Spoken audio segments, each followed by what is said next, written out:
આ જે કંઈ પ્રેઝન્ટેશન છે એ મારા પોતાના વિચારો છે અને જે પણ ડેટા છે લગભગ તો બધા ફેક્ટ્સ એન્ડ ફિગર્સ છે, છતાં પણ એમાં કંઈ એરર હોય તો માફ કરશો. આ પટેલ સાહેબે લગભગ બધું આમ તો સલાહ સૂચન આપી દીધા છે પાટીલ સાહેબેને. હું જરા AI માટે અહીંયા થોડી ચર્ચા કરીશ. ઘણા મોટા ભાગના વિદ્યાર્થીઓ AI કેટલા લોકોએ આપી છે ભાઈ AI? ઘણા લોકો છે. Okay. Colleges through AI, Nirma, Pandit Deendayal petroleum university, Dhirubhai Ambani institute of information and communication technology, Sardar Vallabhbhai national institute of technology, આ 4 સંસ્થાઓ તમને AI પર એડમિશન આપે છે. નિરમાની અંદર લાસ્ટ વખતે 600 સીટ હતી. Chemical 60, civil 60, computer 120, electrical 60, EC 120, IT 60, IC 60, mechanical 60. એની અંદરથી 75% સીટ આપણે ગુજરાત માટે છે. 75 સીટ્સ, 450 સીટ આપણા ભાગે આવે છે. નિરમાનું મેરિટમાં ગુજકેટનો કોઈ રોલ નથી. ખાલી PCM થિયરી 50% અને AI ના 50%ની ઉપર જ મેરિટ બને છે. એમાં ગુજકેટનો કોઈ રોલ નથી. ટ્યુશન ફી 78,000 રૂપિયા છે. એમની પ્રપોઝ ટ્યુશન ફી 1,54,000 થવાની છે. એટલે જે લોકો જોડે લિમિટેડ ફાઇનાન્સ હોય એ ખાસ ધ્યાન રાખે. પંડિત દીનદયાળ પેટ્રોલિયમ યુનિવર્સિટીમાં આ રીતે સીટો છે. પેટ્રોલિયમની 60, સિવિલ 120, ઇલેક્ટ્રિકલ 60, મિકેનિકલ 120, કેમિકલ 60 અને ઇન્ડસ્ટ્રીયલ એન્જિનિયરિંગની 60. ટોટલ 480 સીટ છે. એની અંદરથી 50% આપણા ભાગે આવે છે. એટલે 240 સીટો આપણા ભાગે આવે છે. ટ્યુશન ફી પેટ્રોલિયમની 1,20,000 પર યર છે અને બીટેક કોર્સની ફી 75,000 પર યર છે. એક્ઝેક્ટ ફી તમને એમની વેબસાઇટ પરથી જોવા મળશે. ગઈ વખતે આના પહેલાની વખતે લગભગ 2 લાખની નીચે જે લોકોના AIR આવ્યા હતા એ લોકોને લગભગ PDPUમાં મળ્યું હતું. એમને હજી કટ ઓફ મૂક્યો નથી એમની વેબસાઇટ ઉપર, એટલે હું ડેટા અપડેટ કરી શક્યો નથી. પણ 2 લાખ AIRની નીચે મળવાની શક્યતા બહુ સારી રહે.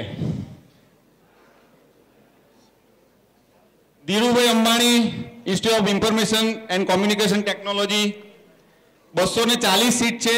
એ ઉપરાંત 24 સીટ ધીરુભાઈ અંબાણી ફાઉન્ડેશન ભરે છે. NRI સીટ છે. જેને બહુ મોટો જેક હોય એનો ઉપયોગ કરી શકે છે. 50% ગુજરાત સ્ટુડન્ટ માટે છે. એટલે 120 સીટ આપણા ભાગે આવશે. ટ્યુશન ફી એની લગભગ 1 લાખ રૂપિયા પર વર્ષ, 50,000 રૂપિયા પર સેમિસ્ટર. આ લોકો સ્કોલરશિપ આપે છે. જેનો ઓલ ઇન્ડિયા રેન્ક 5,000 થી નીચે હોય એને ટ્યુશન ફી ભરવાની નથી રહેતી 4 વર્ષ. 5,000 થી નીચે ઓલ ઇન્ડિયા રેન્ક હોય અને ધીરુભાઈ અંબાણીમાં એડમિશન લેશે તો એને ટ્યુશન ફી બધી માફ છે. હોસ્ટેલમાં રહેવું કમ્પલસરી છે. ત્યાં 25,000 થી ઓલ ઇન્ડિયા રેન્ક નીચે હોય, 20,000 થી, તો એને મળવાના ચાન્સીસ વધારે છે. Sardar Vallabhbhai national institute of technology Surat, આ મેં 2010ના ક્લોઝિંગ કટ ઓફ માર્ક મૂકેલા છે. કેમિકલમાં AIR 44,950 અટક્યું હતું.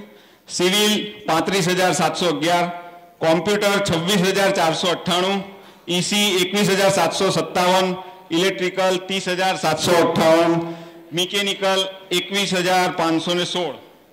તમે જોઈ શકો છો કે આમાં 50% સીટ આપણી છે અને આપણે ઓલ ઇન્ડિયા રેન્ક ગુજરાતના સ્ટુડન્ટ હોમ સ્ટેટ કોટા એનું મેરિટ મૂકેલા છે મેં ક્લોઝિંગ. આની ટ્યુશન ફી બહુ ઓછી છે, 17,500 પર સેમિસ્ટર. જે લોકોને લિમિટેડ ફાઇનાન્સ હોય એ આ લોકો સિલેક્ટ કરી શકે છે. બીજી ટોપ 50 NITs મેં અહીંયા લિસ્ટ કરેલી છે.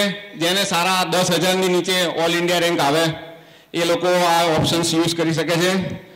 આંધ્રપ્રદેશ, ત્રિચી, સુરતકલ, મોતીલાલ નહેરુ અલ્હાબાદ, મૌલાના આઝાદ ભોપાલ, માલવિયા જયપુર, વિશ્વેશ્વરાય નાગપુર, કાલિકટ કેરાલા, કુરુક્ષેત્ર હરિયાણા, રૂરકેલા ઓરિસ્સા, જમશેદપુર ઝારખંડ અને દુર્ગાપુર વેસ્ટ બેંગાલ. આ બધી ટોપ 50 કોલેજમાં આવે છે. આ બધી પહેલી જે ઇન્ડિયાની ટોપ 50 કોલેજ છે એની અંદર આનો નંબર આવે છે. અને આ બધા જ AIEEE પર એડમિશન આપે છે. જો તમારો ઓલ ઇન્ડિયા રેન્ક 10,000ની અંદર આવે તો આ બધા જ ઓપ્શન તમે સિલેક્ટ કરી શકો છો. બીજી સારી ઇન્સ્ટિટ્યૂટો મેં અહીંયા લિસ્ટ કરેલી છે જે AIEEE પર આપે છે. બીટ રાંચી ઝારખંડમાં છે. Delhi College of Engineering 15% quota છે બહારના લોકો માટે. Netaji Subhash Institute of Technology New Delhi 15%. Punjab Engineering College Chandigarh. Thapar Institute of Technology Patiala. IIIT Hyderabad. આ બહુ સારી સંસ્થા છે જેને કોમ્પ્યુટરમાં રસ હોય. 4,000ની અંદર નંબર હોય, 5,000ની અંદર AIR, એ લોકો આ સંસ્થામાં જઈ શકે છે. IIIT Hyderabad, IIIT Allahabad. Computer માટે, ઇન્ફોર્મેશન ટેકનોલોજી માટે સારામાં સારી સંસ્થાઓ છે. એ જ રીતે LN Mittal institute of technology, એ લગભગ તમારે 20,000 ઓલ ઇન્ડિયા રેન્કની અંદર હોય. આ પણ બહુ સારી સંસ્થા છે. રાજસ્થાનમાં આવેલી છે, જયપુરમાં. અને જેઈના માર્ક પણ આપે છે. AIEEE હોય કે જેઈ બંને માર્ક પર આપે છે. 160 માર્ક એ ગઈ વખતે આઈ થિંક 160 માર્ક જેઈમાં જેને આવ્યા હોય એને મળ્યું હતું એડમિશન. થેન્ક્સ. અને હું હવે એક વેબસાઇટ બતાવું જે તમને ઉપયોગી થશે.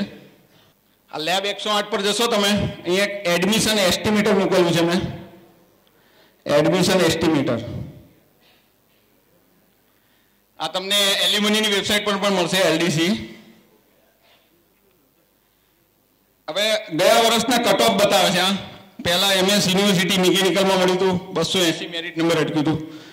LD મિકેનિકલ, BVM, આ બધી જ વસ્તુ ACPCની વેબસાઇટ ઉપર છે અવેલેબલ. PDFમાં આપેલી છે. એ તમને જોવું તકલીફ પડે એવું છે, શોધવું તકલીફ. બુકલેટમાં પણ આ બધી જ ક્લોઝિંગ આપેલા છે પાટીલ સાહેબે. આ કેલ્ક્યુલેટર એટલા માટે બનાવેલું છે કે તમે એને મેન્યુપ્યુલેટ કરી શકો. દાખલા તરીકે તમારે ખાલી મિકેનિકલમાં જ રસ છે તો અહીંયા હું મિકેનિકલ નાખીશ. આ લાઈવ છે એટલે ઇન્ટરનેટ પર આ બધા મિકેનિકલ તમને ડિસ્પ્લે થશે. એ રીતે તમારે કોલેજ રિલેટેડ હોય, LDRP નાખી સપોઝ કે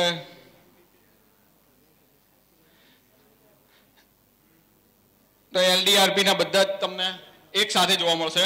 ક્યાં ક્યાં LDRP મળ્યું હતું, કઈ રીતે અટક્યું હતું. એ ઉપરાંત તમારો મેરિટ નંબર એકવાર આવી જાય પછી તમે આશરે શોધી શકો. દાખલા તરીકે મારો 5,000 મેરિટ નંબર આવ્યો.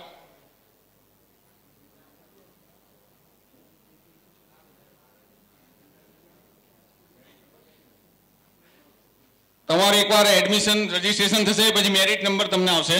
એ મેરિટ નંબર તમે અહીંયા નાખો તો ગઈ સાલના 5,000 મેરિટ નંબર થી 5% આગળના બધા જ તમને ડિસ્પ્લે થશે કે આટલી ચોઈસ તમને મળી શકે. વિશ્વકર્મા સિવિલ એ રીતે તમને ચોઈસ મળશે. જસ્ટ ટુ ઇન્ટરપ્ટ યુ મિત્રો, સમયના અભાવે આપણે ક્વેશ્ચન એન્ડ આન્સર કેન્સલ કરી રહ્યા છીએ, પણ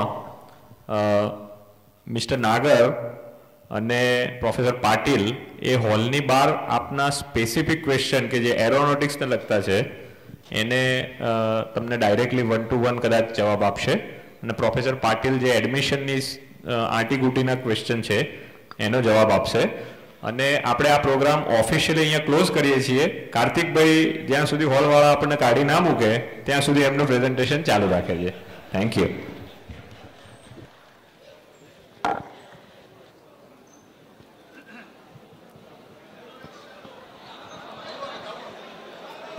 And okay, I thank you all. Thank you very much for being such a nice crowd.